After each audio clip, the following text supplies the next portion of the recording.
Voilà, bonjour, David Renner. Je suis David Renner. Je vais vous présenter aujourd'hui la solution sans agent de Active Image Protector de NetJapan, donc baptisé Hyper Agent, comme vous le voyez ici. Pour commencer, j'aimerais faire un survol rapide de toutes les options. Donc évidemment l'onglet ici, on va y revenir plus tard.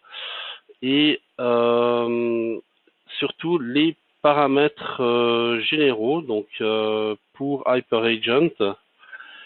Et ici, on peut voir qu'on a deux modes d'opération principaux, donc parallélisé ou séquentiel. Alors parallélisé, si vous avez vraiment des bonnes ressources, voilà, il n'y a pas de souci, vous y allez euh, sans problème. Comme vous voyez dans la description, ça vient pour une réplication unique. Aussi, vous allez avoir typiquement un fichier image pour chaque machine virtuelle. Donc, si vous avez vraiment des environnements avec beaucoup de performance, le mode parallélisé va être idéal. Si par contre, même pas que vous avez des mauvaises performances, mais vous souhaitez compacter plus, le mode séquentiel sera meilleur. Évidemment, il va faire une file d'attente, comme l'indique le nom, avec toutes les tâches des machines virtuelles. Alors vous avez deux possibilités, soit vous faites des images séparées pour chaque VM, soit vous mettez toutes les VM dans la même image. Alors je vous parle de faire des sauvegardes de VM, mais des VM de ESXi à partir de la version 5.1 de ESXi ou Hyper-V à partir de 2018 R2, pardon 2012 R2 évidemment. Donc ça c'est la base, c'est de ces hyperviseurs là que nous arrivons à faire des sauvegardes sans agent. Donc on n'installe rien du tout sur la machine virtuelle. Alors ici vous voyez il y a quand même une subtilité, on parle de RCT, Resilient Change Tracking. Ça c'est si vous avez des points de contrôle de production. Qu'est-ce que ça veut dire si maintenant je suis sur une VM et puis je vais dans les paramètres et j'ai mes différents points de contrôle, checkpoint. Si je mets l'option production, là je vais avoir du RCT, ça va être bon. Si vous avez des standards, ça va être des en fait, c'est au niveau du tracking, au niveau du changement des bits. À partir de Windows Server 2016, Microsoft nous met à disposition leur propre tracking RCT. Donc, un grand avantage au niveau de la fiabilité et de l'intégration. Si vous avez un hôte Hyper-V 2016 et 2019 bien sûr aussi, tout ce qui vient après c'est aussi compatible, c'est évident. Et aussi, bon, il y a aussi l'explication qu'il faut une génération 2, version 8. Alors version 8, on parle de la configuration, c'est vraiment ce qui est là, configuration 8.0 ici. Ensuite, l'optimisation des sauvegardes. Vous voyez, il y a des fichiers dont on n'a pas forcément besoin dans une sauvegarde, ça ne nous intéresse pas, les page files, voilà. Donc ça, bon, c'est toujours bien de... Là, je l'ai fait sans. Vous allez voir, les sauvegardes sont quand même très petites. Donc vous pouvez encore gagner un petit peu à ce niveau-là. Après, bon, il y a les autres onglets. Là, vous pouvez paramétrer combien de boot check vous faites en même temps.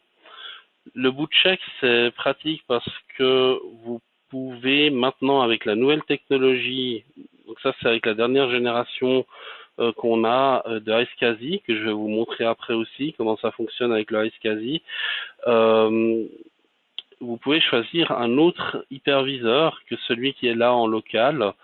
D'ailleurs, l'HyperAgent, dans cet exemple-là, je vous montre une installation standard qui est optimale, c'est ce qu'on recommande.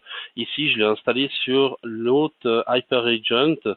C'est dans le cas éventuel où vous voulez sauvegarder l'hôte avec aussi en plus des VM.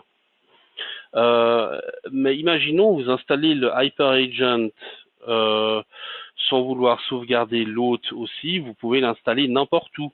Vous le mettez sur une VM, vous le mettez même sur un desktop d'un employé dans l'entreprise où vous faites la sauvegarde des VM. Il n'y a pas de problème, ça va fonctionner. Alors, il y aura peut-être des calculs à faire au niveau de la meilleure bande passante, au niveau des meilleures performances. C'est pour ça qu'on recommande aussi l'hôte, parce que s'il doit sauvegarder ses propres VM, il va avoir une très bonne bande passante, évidemment. Donc là, justement, pour le boot check, pardon, je suis allé un peu loin. Le boot check, c'est là, vous pouvez choisir soit en local. Donc une fois qu'il a fini toutes les sauvegardes, vous allez pouvoir indiquer ici combien il en fait en même temps, donc combien de VM il va démarrer en même temps. Comment il fonctionne, vous allez comprendre mieux plus tard, parce que je vais vous faire la démonstration manuelle. En fait, juste pour résumer vite fait, il suffit de se connecter donc l'image, on la monte avec un iSCSI, avec un connecteur iSCSI. Vous voyez, je l'ai déjà ouvert en bas, je vais vous montrer ça plus tard. Et vous avez comme un disque dur local qui est monté. Donc en fait, c'est l'image qui est là telle quelle.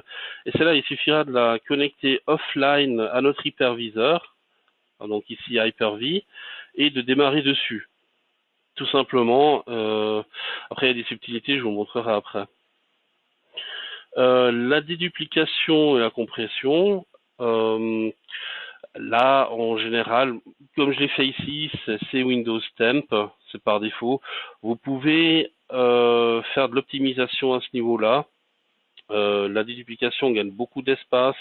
On a des images très petites grâce à ça. Donc au minimum 50% et même là, dans la plupart des cas, on arrive à 20% de l'espace total occupé, donc c'est vraiment des très bonnes performances. Pour ça, il a besoin d'un endroit où stocker les haches de tous les secteurs, parce qu'évidemment, il va comparer les secteurs, voir lesquels sont identiques, donc il va stocker des haches, et là, ça sera par défaut dans C Windows Temp. Si vous voulez optimiser ça, vous pouvez décider d'avoir un disque dédié, qui sera environ de 10% la taille totale de ce que vous sauvegardez. Donc le hash ne va jamais dépasser le 10%. Donc là, vous pouvez, par exemple, si vous sauvegardez 2 Tera ou 6 Teraoctets, disons 6 Teraoctets, vous pouvez prévoir un disque dur SSD, éventuellement M2, qui va garder les haches de ces 6 Teraoctets. Pour la déduplication, vous allez avoir des superbes performances. Recommandé, c'est quand même d'avoir un bon CPU, un bon CPU de serveur, hein, pas quelque chose qui soit un peu trop lent au niveau des benchmarks. Alors voilà, donc ça c'est les paramètres généraux pour HyperAgent. Ensuite il y a, je vais faire vite fait les autres vues. Donc vous voyez là dans le tableau de bord, il y a ce HyperAgent ici. Donc vous voyez toutes les tâches telles qu'elles ont eu lieu. Donc là, il me dit la sauvegarde suivante, il est déjà prêt. Et là, ce qui est important à noter, hein, juste pour que vous compreniez la vue globale, vous voyez 3 hyperviseurs. Ce que vous allez faire, vous, dans la plupart des cas, vous allez avoir une licence basique, pardon. Et là, vous n'aurez qu'un hyperviseur à sauvegarder. Donc là, moi, j'en ai 3. je vais même pouvoir en mettre 4 pour l'exemple après, ça a un coût supplémentaire pour chaque hyperviseur. Alors pour le prix, je sais plus, il faut demander aux ventes. Là, je trouvais pratique pour vous montrer tout ce qu'on peut faire avec. Donc deux hyperviseurs ESXi. Donc il y en a un qui est en multi-VM. Donc ça, si vous vous rappelez avant séquentiel et parallèle, bon, là je l'ai fait en séquentiel, hein, forcément multi-VM. Et je vais tout avoir dans une seule tâche.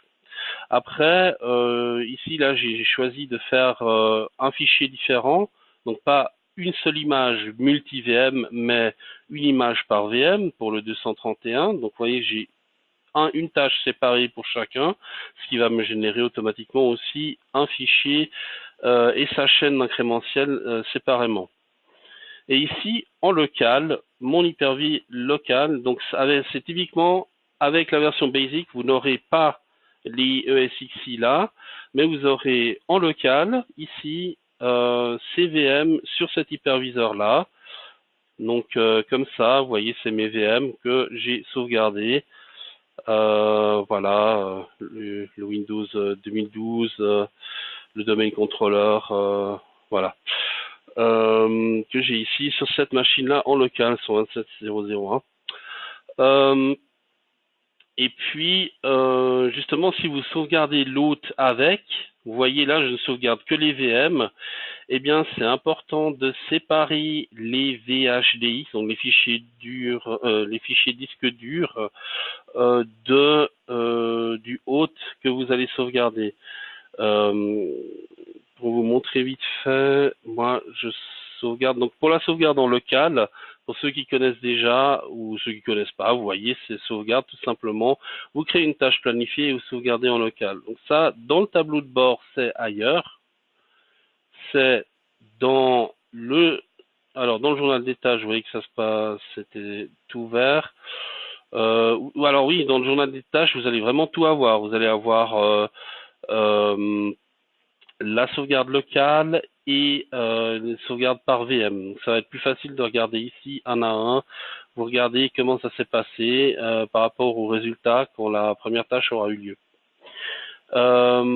Ici, pour ma sauvegarde locale, donc je la crée comme ça, tâche planifiée, et je choisis surtout que ce que j'ai en local et surtout pas les VHDX. Pourquoi pas les VHDX?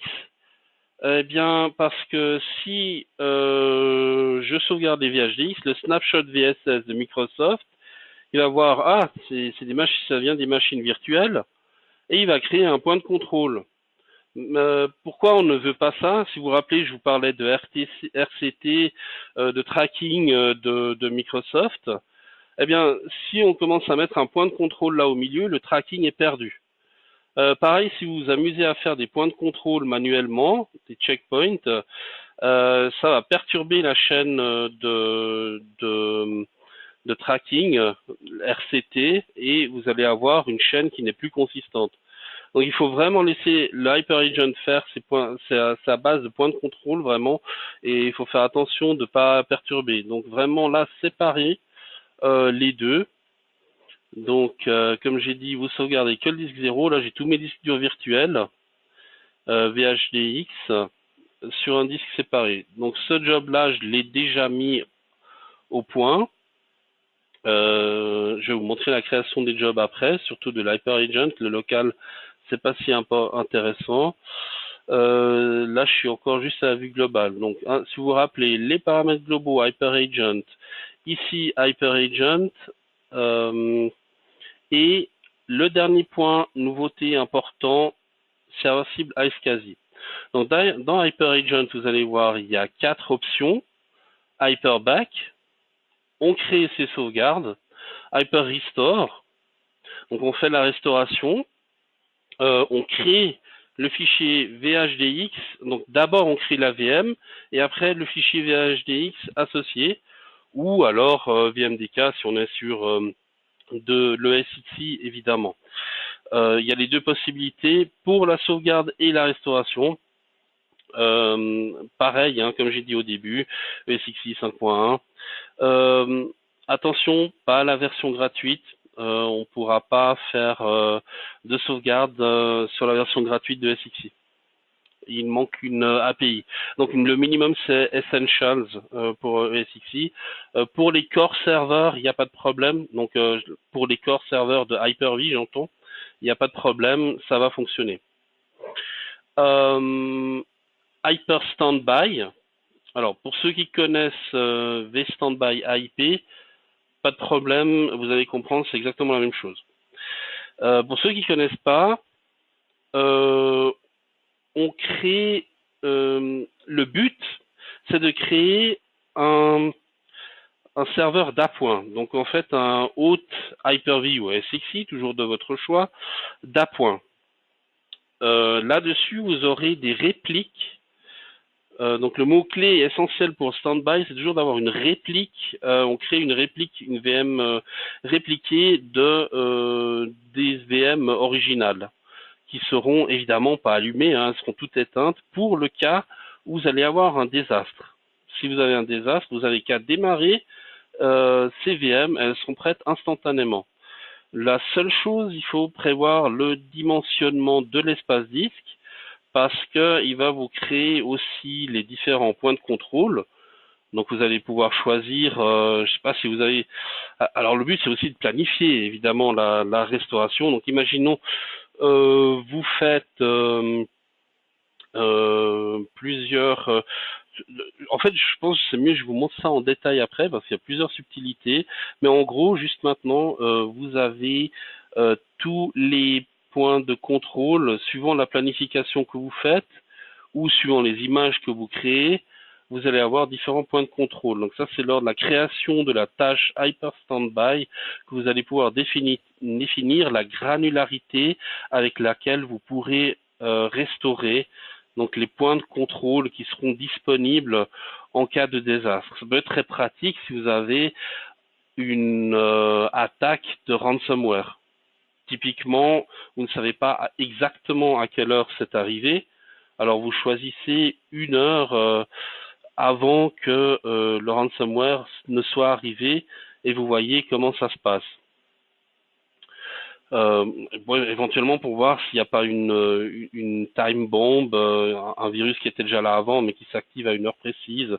Ça, vous allez le voir instantanément, c'est très pratique pour ça. Ou si vous avez une base de données qui n'est pas intègre, donc elle fonctionnait à une certaine date, parce qu'elle avait démarré, mais si on redémarre le service de la base de données, ben, elle était déjà corrompue à ce moment-là. Bon, je ne sais pas si c'est clair. Bon, c'est des scénarios un peu spécifiques. Ça peut être très pratique d'avoir ces points de contrôle, juste pour dire ça. La restauration des fichiers. Donc là, c'est le iSCSI, je vais vous montrer manuellement après. Et là, il va le faire automatiquement. C'est beaucoup plus facile. Vous dites de quelle image vous souhaitez restaurer, et vous dites exactement quel fichier vous voulez restaurer. Ça va très rapidement. Voilà, c'est tout simplement ça. Voilà, dernier point. Donc là, pour la vue globale, ces 4 options. Je vais y rentrer en détail. Donc le premier point, le plus important, Hyperback. Donc là, vous avez vu, j'ai déjà les 3 hyperviseurs. J'en ai un 4e. Juste voir, oui, il est allumé. Qui est là. Donc c'est le 210, voilà. Et celui-là, ça c'est ce que vous allez faire la première fois que vous allez créer une tâche de sauvegarde Hyper Standby. Donc Hyperback. Pourquoi j'ai dit Hyper Standby? Excusez-moi. C'est la première tâche de sauvegarde Hyper Agent, donc Hyperback. Hyper Standby, on y vient après.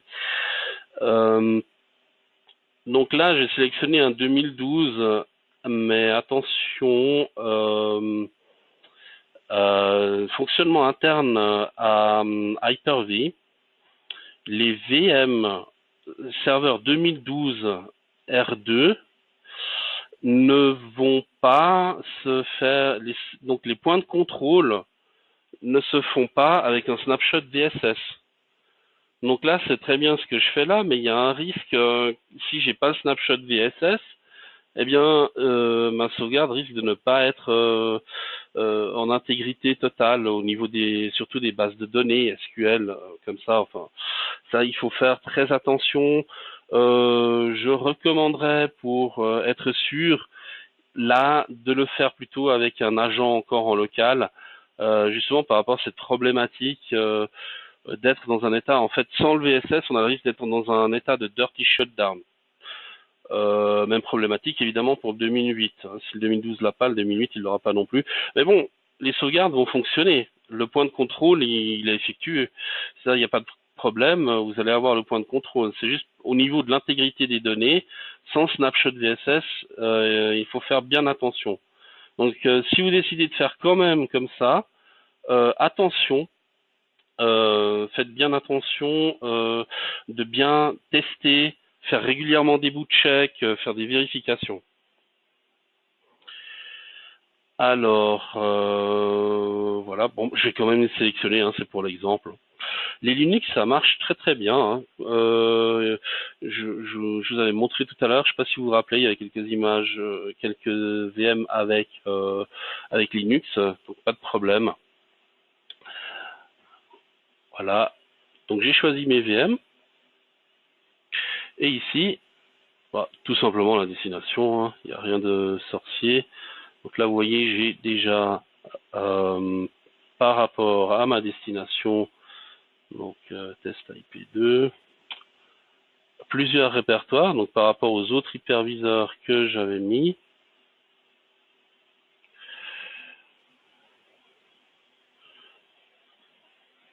Alors, ouais, je vais pas perdre du temps à faire un sous-dossier. Normalement, je mettrais là 210.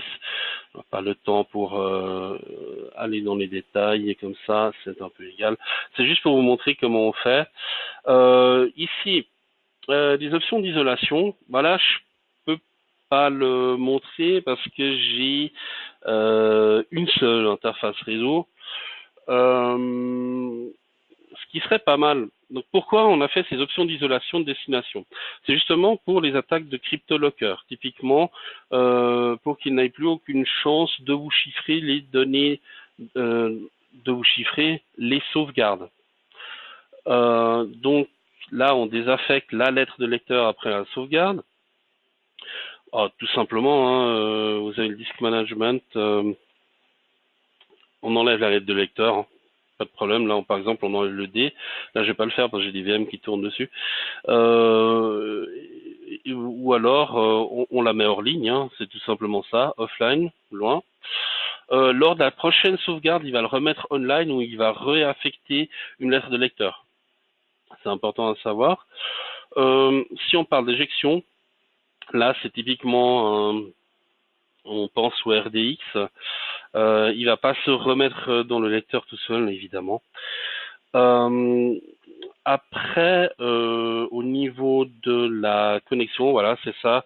Si vous avez deux connexions LAN, alors vous pouvez en prendre une deuxième qui est uniquement connectée à la destination de la sauvegarde, le NAS, et il va s'occuper de soit couper, ou, enfin juste remettre cette interface réseau que vous aurez sélectionnée là, juste l'activer pendant la sauvegarde. Donc, pardon, j'étais un peu perturbé, il y a des personnes qui sont arrivées en cours de route, donc n'hésitez pas, là c'est enregistré, n'hésitez pas à regarder la vidéo hein, sur YouTube pour ce qu'il y a eu avant, et je vois, ok, ouais, pas de souci. Donc là voilà les options d'isolation. Donc ça c'est pour les. Vous pouvez décider d'avoir du matériel dédié aux sauvegardes. Donc c'est soit par une interface réseau, soit un disque local où vous activez ou désactivez l'alerte de lecteur ou l'état online-offline du disque. La déduplication, j'en ai parlé tout à l'heure. Hein, au niveau 1, 2, 3, ça correspond à la taille des blocs. Une taille de bloc 2, 4, 8. Donc si c'est niveau 1, c'est la taille minimale 2 octets par bloc. C'est pas des secteurs, hein, c'est des blocs. On définit ça par taille et c'est comme ça qu'il va générer ces haches. on voit avec un niveau 2 déjà des superbes performances. Est-ce qu'on peut utiliser un lecteur de bande? Oui, mais que à titre d'archivage. Si vous devez le remettre à zéro, là, on n'a pas de script ou de choses qui va faire automatiquement la remise à zéro. Si vous voulez réutiliser ce lecteur de bande, il faudra l'effacer manuellement. Il n'y aura pas de possibilité dans IP de réécrire dessus. Donc c'est vraiment au niveau de comment les bandes sont faites. On nous autorise pas à réécrire dessus sans autre condition. Donc les bandes ça marche, mais juste écrire une fois, et après il faut les changer et on archive. Sinon ça va pas être possible. Alors bon, la protection de mot de passe on recommande tout le temps, surtout pour les. Alors seulement pour l'archivage, j'ai pas une destination de sauvegarde. Alors destination de sauvegarde, vous allez avoir un problème. Une fois que la destination sera pleine, eh bien là il faudra vraiment être attentif tout le temps que la destination ne devienne pas pleine. C'est pas très très pratique. Alors un robot a plusieurs cassettes, alors pourquoi pas, oui. Alors il archive toutes les anciennes automatiquement, il faudra juste le recharger de temps en temps. Et puis toutes celles qui sont alors celles qui sont sorties pour l'archivage, vous pouvez décider soit on les réutilise, soit bon c'est une partie à faire manuellement, c'est pour ça que c'est pas très pratique. Ça fonctionne, mais vraiment que dans un sens. La réutilisation c'est un peu problématique. Ça c'est le point qui est dommage, qu'on peut pas réutiliser facilement. C'est la seule chose. On a essayé hein, avec des scripts, peut-être vous voyez dans la planification, vous pouvez mettre un script avant et après la sauvegarde.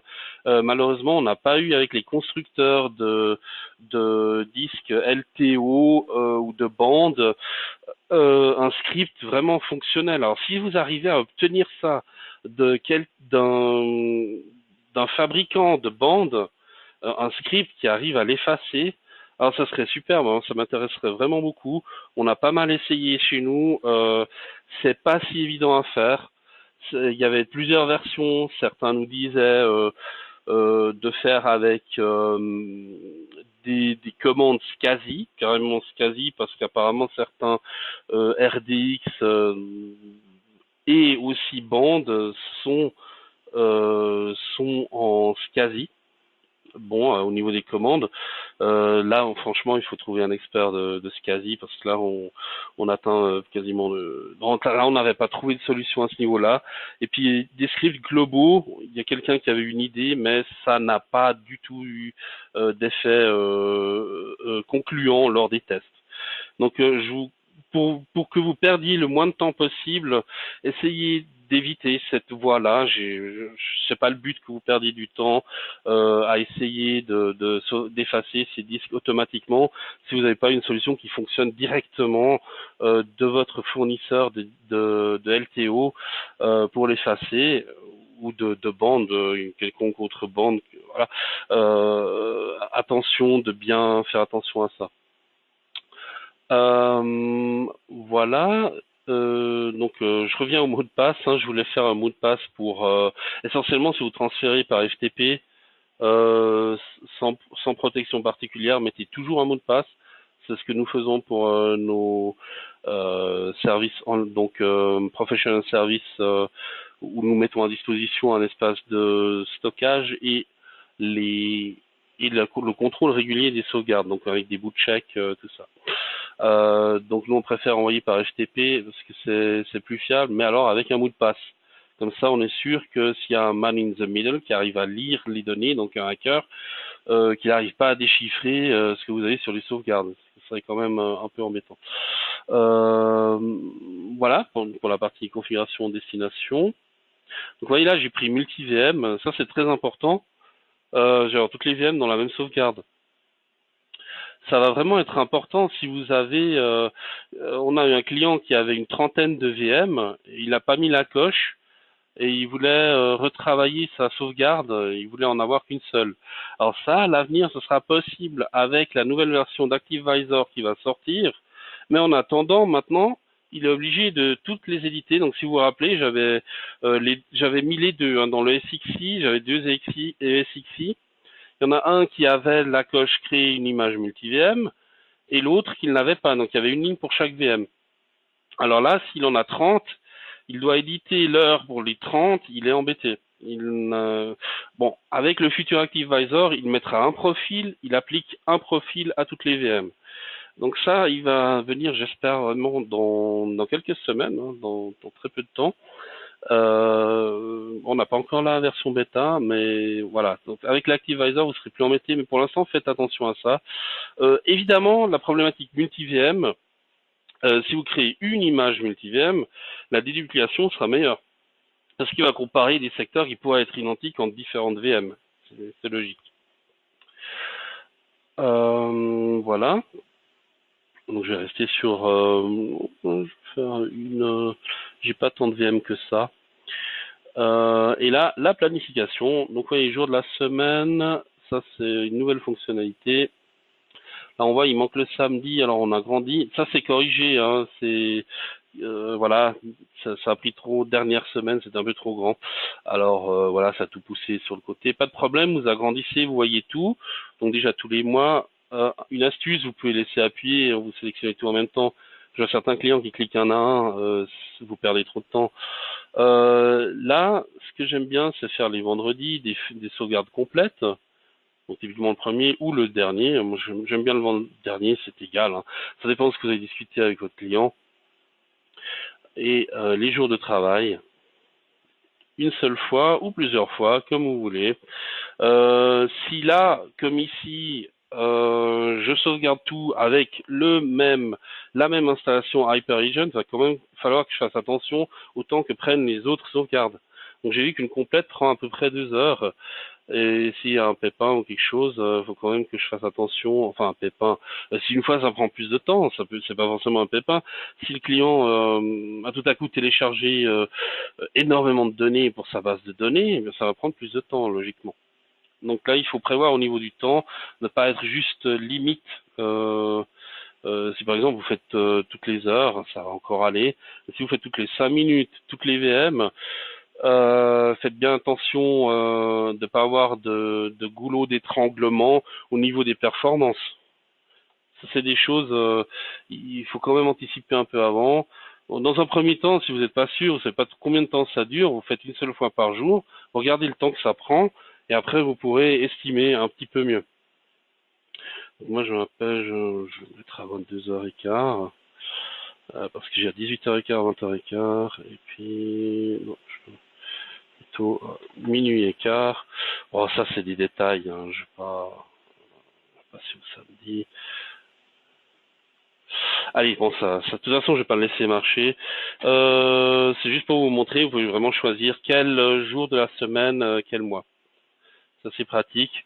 Et sinon, vous avez de la planification normale, hein, vous choisissez juste la semaine, comme ça, vous pouvez dire toutes les semaines le vendredi, et pas seulement le dernier, ou alors mensuel, le premier, un jour précis par mois.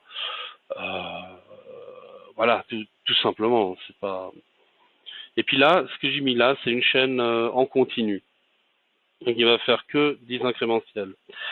Ça c'est. Et ça, je l'explique plus en détail dans la vidéo globale. Ça n'a pas trop d'intérêt maintenant. C'était juste pour vous montrer ça. Voilà. Donc la rétention, hein, comme on avait avant. Ce qui est nouveau, vous avez l'option boot check, comme je vous en parlais au début. Vous pouvez décider quel est l'hyperviseur qui va faire le boot check. Donc soit celui-là en local, soit le 210 que j'avais pris avant. Bon, je peux aussi choisir un autre Hyper-V. Il me semble qu'avant j'avais dit SXI aussi. Eh ben, vous voyez que non, c'est que l'Hyper-V qui peut faire le boot check pour l'instant. Bon, il n'y a pas de raison de ne pas y arriver avec le SXI. Manuellement, on devrait pouvoir y arriver, comme j'ai dit avant. Donc là, vous voyez les trois onglets. boot check, vérification de l'image, consolidation, c'est les tâches post-sauvegarde. Vous pouvez le faire dans AIP. Je vous recommande de le faire dans Image Center quand même, surtout si vous avez beaucoup d'images. Ça vous évite d'avoir un étranglement purement dans AIP et ça va être difficile pour vous d'identifier est-ce que c'est une sauvegarde, est-ce que c'est un processus post-sauvegarde, lequel exactement. Si vous êtes dans Image Center, ça va être plus facile d'identifier exactement quel est le processus qui a posé problème. Donc, juste pour dire vite fait, Image Center, hein, vous avez les mêmes options, sauf que dans Image Center, vous avez la réplication en plus. Donc, bon, là, c'est encore l'ancienne version d'Image Center. La nouvelle, vous allez avoir une 4.0.0. Là, c'est encore 3.0.7. La 4.0.0, bah, vous avez les 4 options aussi, hein. Vérification, réplication, consolidation et boot check. Donc là, vous voyez, je retourne là. Là, il n'y a que le boot check, bon, c'est à l'envers. Vérification et consolidation. Le boot check, soit vous le planifiez comme vous voulez. Donc, je vais juste montrer les options. Vous avez moins d'options ici que dans Image Center, donc je vous recommande vraiment de le faire dans Image Center.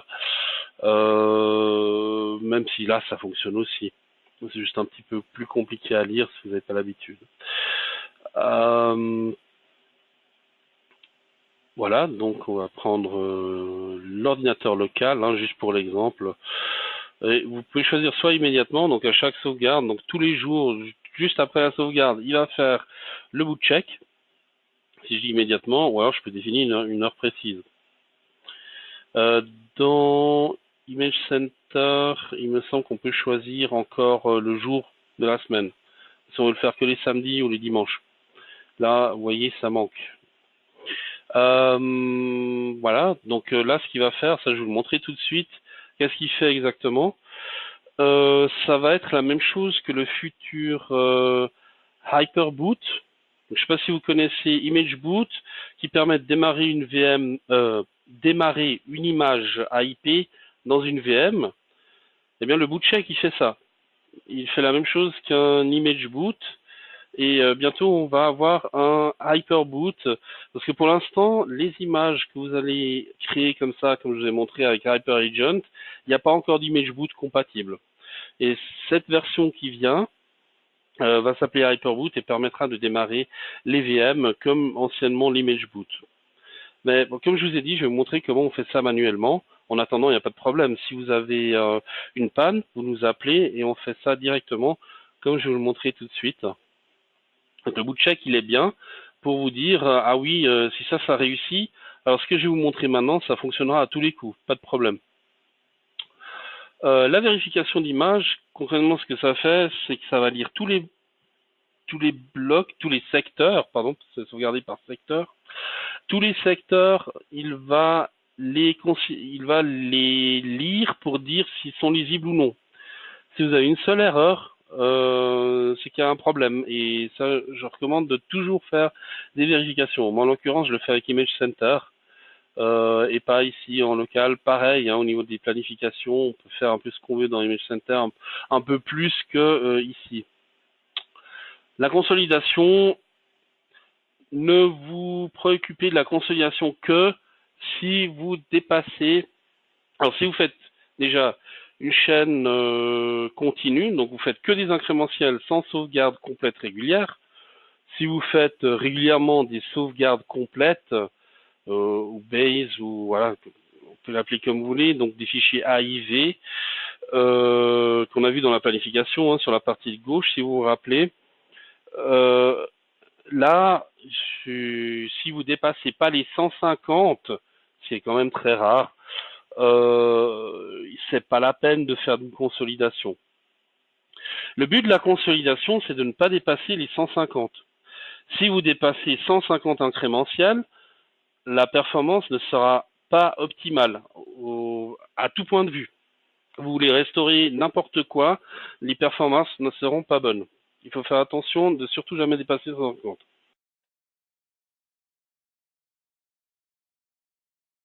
Excusez-moi, j'ai besoin de tousser.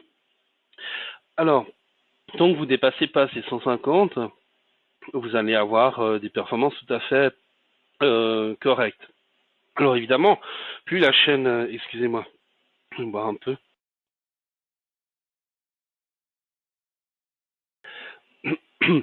Alors, excusez-moi.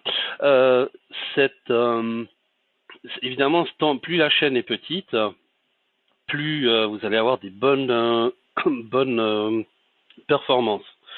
Donc, ce que je recommande, si on a vraiment discuté du minimum acceptable pour le client, tenez-vous au minimum acceptable pour le client. Ça se ressentira le jour où il a une panne. Alors, bon, ça dépend. Si vous savez que le client sera content d'avoir une granularité de tous les quarts d'heure au niveau de la restauration, alors bon, vous lui ferez éventuellement une bonne surprise et vous voyez que vous êtes largement en dessous des 150, ça peut être possible. À vous de voir, si vous faites une sauvegarde complète tous les jours, c'est tout à fait faisable de faire tous les quarts d'heure, il n'y a pas de problème. Par contre, si vous faites une complète tous les mois, voilà, c'est juste qu'il faut calculer, hein, c'est des petits calculs d'épicier, je vais pas tous les faire, hein, c'est pas si intéressant. Juste ayez à l'idée 150 pour la consolidation, pas plus. Bon, là je m'égare un peu, hein, ça pas là, c'est rien à voir avec l'Hyperagent. Donc je vais vous montrer ce dont je parle depuis tout à l'heure. Donc faire ça manuellement, démarrer la sauvegarde manuellement. Donc là vous voyez, hein, j'étais à la fin. Le cache lors de sauvegarde réseau, c'est toujours bien si vous sauvegardez sur un NAS. La bande passante, vous voyez bien. Les mails comme toujours. La politique de rétention, évidemment, si vous faites régulièrement des sauvegardes complètes, pour une continue, ça ne va pas vous servir à grand chose. Voilà. Là, je vais créer ma quatrième sauvegarde qu'on va voir dans le tableau de bord. Qui est en train de la créer. Donc là, comme j'ai mis avant, il crée maintenant une tâche pour chaque VM qu'on voit ici. Et il va passer. Moi, je lui ai dit de ne pas démarrer la sauvegarde tout de suite pour gagner un peu de temps.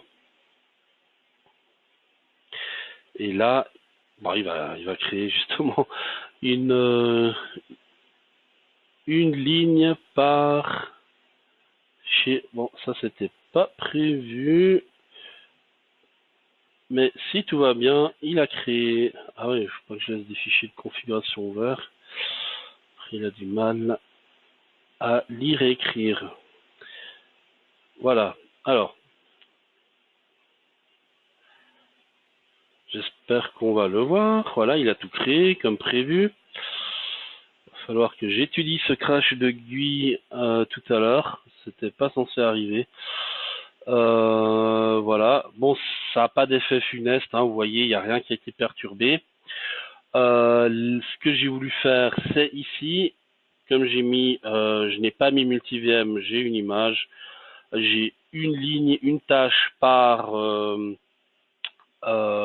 machine virtuelle. Donc contrairement à ici, où j'ai tout dans une multivm. Donc en local, j'ai tout dans une multivm. Et là, j'ai séparé pour l'autre, le 210. Alors, les autres options. Maintenant, ce qui va vous intéresser le plus, c'est vous avez un cas de désastre. Vous faites quoi? Le client n'a plus rien. Ou bon, le plus simple, vous avez juste l'AVM qui a craché. Là, vous allez faire la méthode que j'aimerais vous montrer maintenant, mais peut-être d'abord, avant ça, si vous avez Lost qui a craché, ça va être comme dans l'autre webcast hein, où vous avez l'IP normal. J'ai fait des webcasts avec l'IP normal. Vous avez la sauvegarde ici, comme j'ai dit au début de webcast. Vous planifiez une tâche du local, comme j'ai dit au début. Et là, vous avez cette sauvegarde-là. Et celle-là, vous allez en faire un bare metal restore. Donc, vous avez votre outil de démarrage, Windows PE, AIP qui est sur Windows PE, que vous pouvez créer avec voilà cet outil-là, créer BE. BE, c'est pour Boot Environment. On voulait mettre tout en français, une description, mais ça dépassait, on peut pas. Alors là, vous avez cette ISO là, vous avez votre clé USB vous êtes prêt à aller sur place. Si vous en avez pas créé avant, contactez-nous au support, on vous en envoie une. Le but, c'est pas que vous restiez coincé. Et là, vous restaurez avec cette clé-là. Dans l'autre webcast, je vais vous montrer comment on fait webcast IP normal. Je vous montre comment on récupère, on fait une restauration avec du bare metal. Donc là, c'est pas le propos ici. Mais vous allez restaurer l'autre comme ça. Alors pendant que vous restaurez l'autre, ça va prendre du temps. Vous allez vouloir utiliser les machines virtuelles, surtout, je sais pas, là dans mon exemple, j'ai un domaine contrôleur qui est sur la VM. Bon, d'autres préfèrent le domaine contrôleur sur l'Hyper-V haute pour diverses raisons qui se justifient. Là, il faudra voir quelle VM on va restaurer en premier. Ça, à l'avenir, vous allez pouvoir utiliser le Hyperboot, donc Image Boot, prévu pour la solution HyperAgent, qui pour l'instant n'est pas disponible. Donc, si vous nous contactez, on va faire ça manuellement ensemble, ou si vous vous rappelez de ce webcast, vous pourrez le faire vous-même. Tout simplement, avec le serveur cible iSCSI, vous choisissez évidemment votre image, donc la destination. Voilà, destination, c'est vraiment du jargon iSCSI. Destination, bon, ça veut juste dire qu'on va choisir l'image que l'on souhaite connecter. Donc là, je parle de l'idée que vous voulez vraiment récupérer la VM et pas juste des données sur la VM. Donc là, vous connectez ce disque-là. Oh, ça marche aussi pour les données. Hein. Vous avez votre iSCSI qui est là en local, vous voyez. Je viens de le démarrer. Alors, ça va être tout simple. On se connecte avec le iSCSI. Donc, j'ai rien du tout dedans. Attention, hein, avant de faire ça, il faut que ce soit propre. Il faut pas qu'il y ait beaucoup d'autres iSCSI qui traînent, sinon vous allez avoir des petits soucis.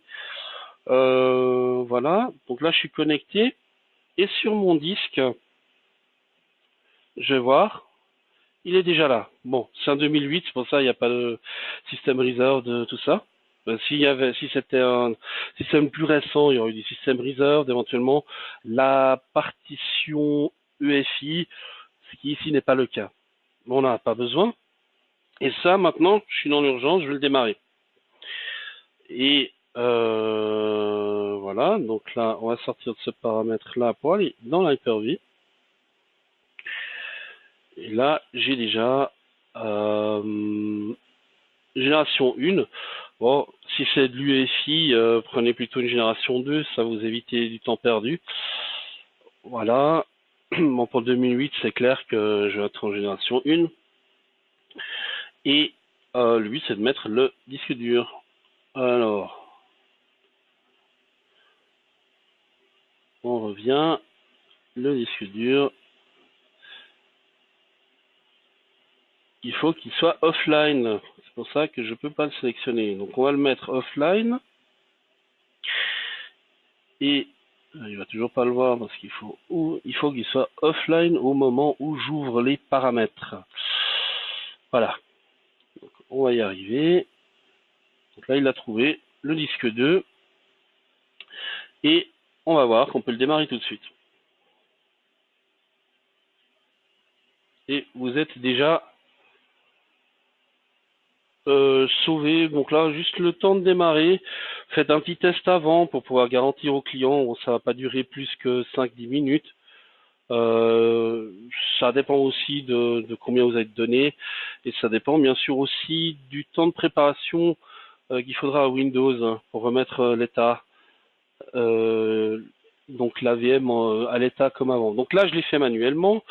Il faut faire attention à quelques petits trucs. Si vous y arrivez vraiment pas, contactez-nous. Il n'y a aucune raison qu'on n'y arrive pas rapidement.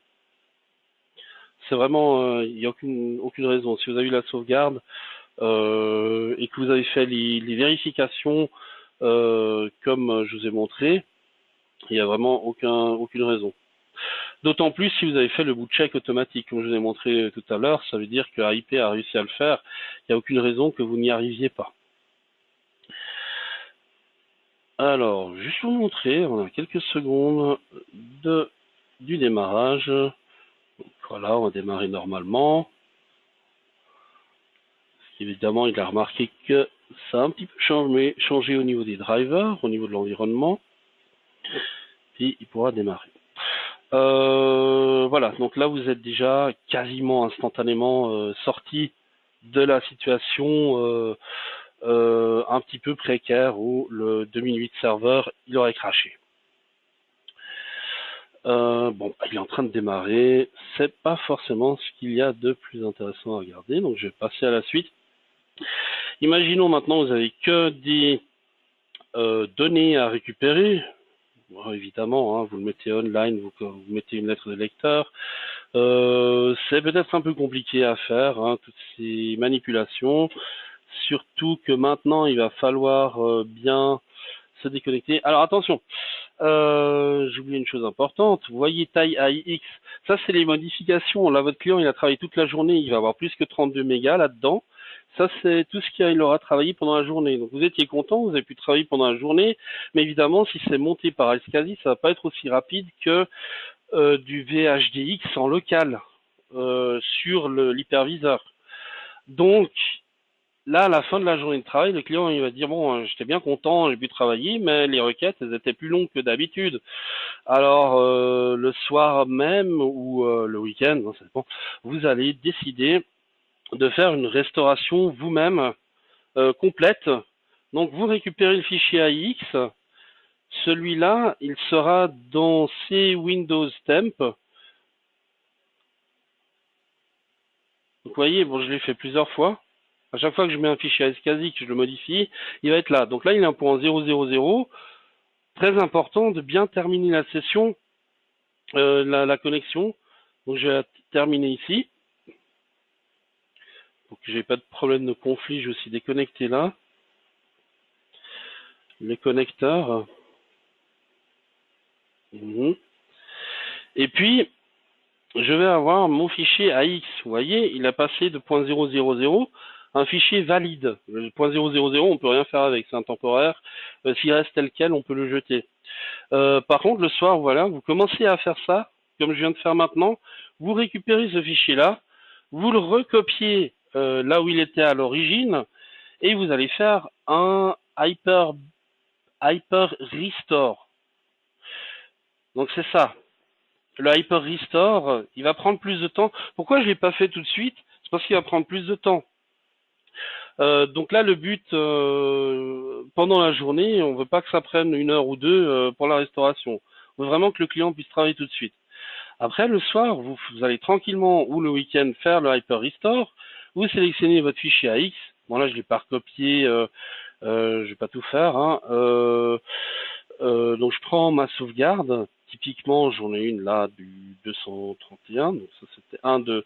Je peux même prendre un de l'ASXI. Ça va être compatible aussi. J'aime bien le serveur 2008 R2. Donc là, il y a 2 points de restauration. Ensuite, hier à 19h. Et lui, je vais dire, voilà, je vais restaurer cette VM là. Donc, je lui dis sur quel hyperviseur. Je peux même lui dire de retour sur les SXI d'origine. Ou je lui dis non, je préfère ici, en local. C'est-à-dire de SXI sur alors d'une VM SXI sur Hyper-V et vice versa, il n'y a pas de problème. Ça fonctionnait sans problème. J'ai pris une sauvegarde de l'ESXi, ça va aller. Il y a aucun souci. Donc test, ou plutôt démo. Et puis, oh, je lui indique. Hein, là j'ai mon D qui est dédié au VHDX, comme je vous ai dit au début. Et voilà, donc il va créer un sous-répertoire démo, tout simplement. Donc si maintenant je mets terminé. Alors, vous voyez là en bas, hein, petite subtilité, restaurer uniquement le disque, vous avez aussi cette possibilité-là. Si vous n'êtes pas directement connecté à l'hyperviseur, puis vous voulez le préparer avant d'aller sur site chez le client, prenez juste le VHDX avec, il suffit de le connecter. Hein. Pas de problème. Voilà, bon, on va créer la VM. Et 40 Go, comme tout à l'heure. Et là, voilà, bon, il va faire son quick restore, pas de problème. Vous laissez travailler. Ça peut prendre beaucoup de temps si vous avez des téraoctets. Faites bien attention, là, ça vaudra la peine de prévoir le week-end. Alors, bon, il reste que 5 minutes. Juste le temps de montrer le Hyper Standby. Donc, ce que ça fait, j'aimerais bien vous montrer le résultat. J'aimerais bien... Est-ce que j'ai encore... Alors, non, je n'ai pas de résultat disponible, malheureusement.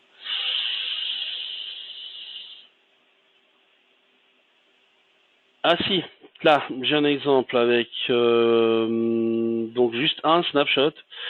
Si le vStandby, ce qu'il va faire, c'est ça, un root no boot, que vous ne démarrerez jamais, s'il vous plaît. Ça, c'est vraiment pas la peine, c'est juste le vStandby qui en a besoin. Et vous allez avoir tous les différents points. Donc maximum 30, recommandé pour l'Hyper-V, on a limité à 30 au niveau des recommandations.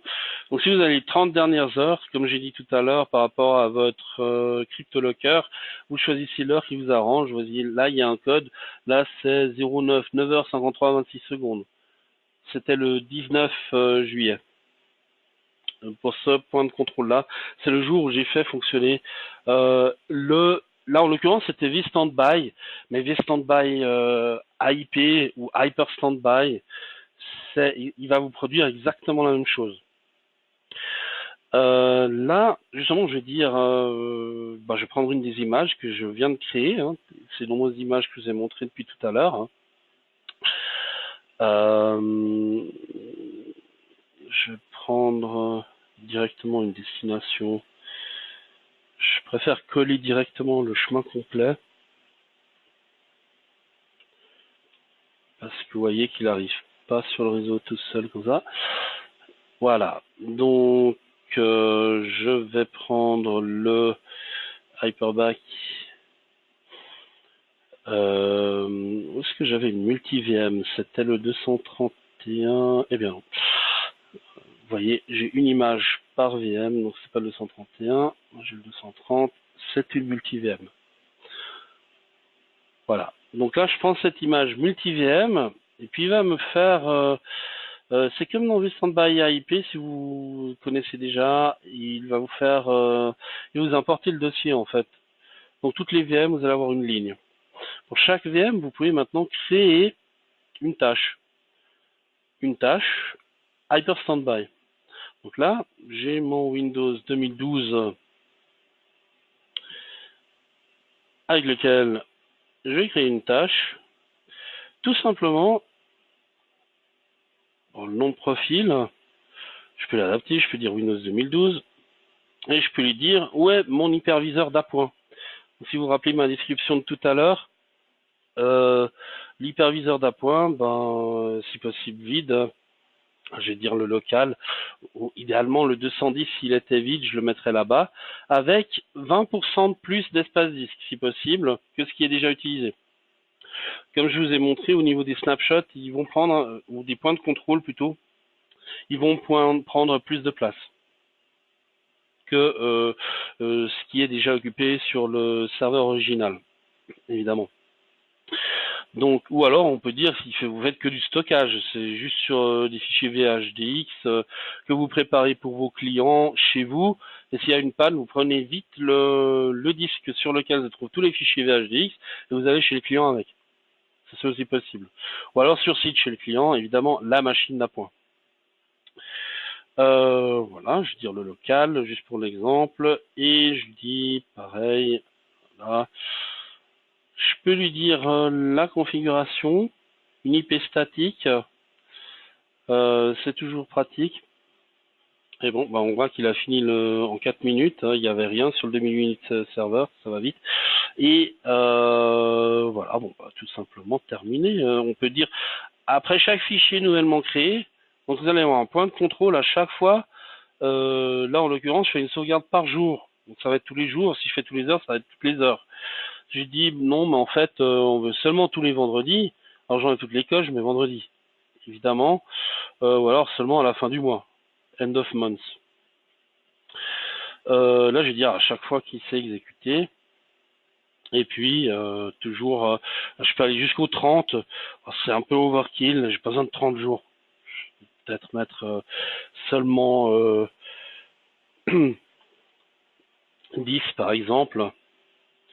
Puis toujours, hein, lors de l'échec, c'est toujours bien de se faire envoyer un mail. Voilà. Donc, ouais, on va créer tout de suite. Il va créer la VM. Donc, vous voyez là en local, ce que je viens, là, il vient de créer la VM. Hein. On se rappelle ce code un peu bizarre. J'avais laissé tel quel. Il est en train de le faire. Et là, justement, il crée le premier, comme je vous avais montré avant. Par rapport à là, bon, ça c'est le nom de mon ordinateur à moi. Je fais une réplique ici. Et là, il est en train de le créer. Et ça va lui prendre un peu de temps de tout écrire, bien sûr. Et juste par rapport à la sauvegarde de tout à l'heure, donc là, terminé. Ça m'étonnerait qu'il ait fini aussi vite. Donc voilà. Ça, c'était les choses essentielles. Ensuite, dernière option, bah, vu que j'ai déjà dépassé, si vous voulez pas monter le iSCSI comme j'ai fait avant, vous avez deux options pour restaurer les fichiers tout de suite. Hyper-Agent, faites bien attention comment a été créée l'image. Si vous avez l'image de l'hôte, il va pas le trouver avec restaurer des fichiers dans Hyper-Agent. Il va le trouver seulement dans restauration, restaurer des fichiers. Si par contre vous avez créé l'image avec Hyper-Agent, prenez cette option-là, vous sélectionnez votre image, vous dites quel fichier vous voulez restaurer. Ça c'est très facile, hein, vous avez qu'à sélectionner quel disque, et puis ça va être rapidement OK. Voilà. Ok, donc je vais pas trop dépasser sur le temps qui était prévu. Je sais pas si tout était clair, je l'espère. Et voilà, je pense qu'avec ça, vous avez tout ce qu'il vous faut pour faire la sauvegarde jusqu'à la restauration, avec quelques précautions auxquelles faire attention. Et si vous avez des questions, c'est toujours des questions qui reviennent un peu après, parce que je suis allé très très vite. C'est pour ça que je me demande si c'était clair. Si vous avez des questions, et si des fois je suis allé trop, je suis passé trop d'un sujet à l'autre, je suis désolé, c'est un peu un problème. J'ai toutes les idées qui me viennent en même temps. Si vous avez besoin d'un éclaircissement, si j'étais un peu trop tout en même temps, euh, alors ouais. Alors oui, l'enregistrement, bien sûr, volontiers. Ça, je vous l'enverrai. Je vais peut-être juste couper les bouts, justement où je fais ou comme ça, et garder un petit peu l'essentiel. Ça, oui, bien sûr, je vais vous l'envoyer. Et ça sera aussi sur YouTube, cette présentation-là. Ouais, je pense que j'ai à peu près tout. Et si jamais, hein, pour les questions, vous avez aussi mon contact direct. Alors, vous qui m'avez demandé pour la vidéo, je sais que vous avez mon contact, mais pour les autres, n'hésitez pas. Hein. Alors, soit netjapan.eu support, moi je travaille au support, ou alors, alors vous faites juste un case, vous avez une question, on répond rapidement, il n'y a pas de problème. Et on a même un chat. Donc si vous restez un petit moment sur netjapan.eu, c'est une question toute simple, vous n'avez même pas besoin du support, un employé d'ici pourra vous répondre sans problème. Donc directement. Ok, alors je vous souhaite un bon appétit et j'espère à une prochaine.